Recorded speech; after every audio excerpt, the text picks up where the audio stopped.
D'habitude, je suis à 75 € il y a 3-4 mois. Donc presque 100 € le plein, ouais, ça devient chaud.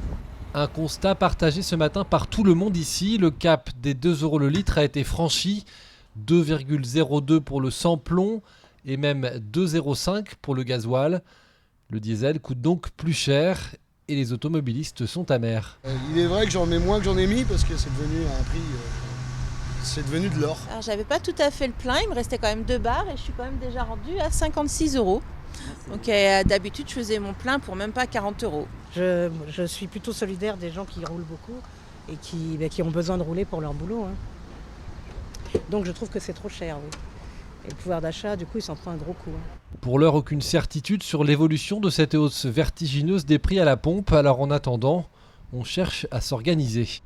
On roule plus en mode éco, on évite les trajets qui ne sont pas indispensables, on va au plus court. On utilise plus le vélo, les transports en commun. On se limite, on essaie de limiter les trajets aussi. Donc, en fin de compte, ce que je vois, c'est que c'est toujours le petit français qui se serre la ceinture.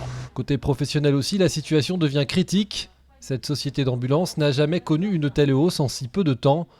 Le gérant est très inquiet pour l'avenir. Ça nous oblige aujourd'hui à préparer des stratégies sur notre trésorerie, puisque demain on a beaucoup de questions sur notre capacité à pouvoir encore faire sortir les véhicules.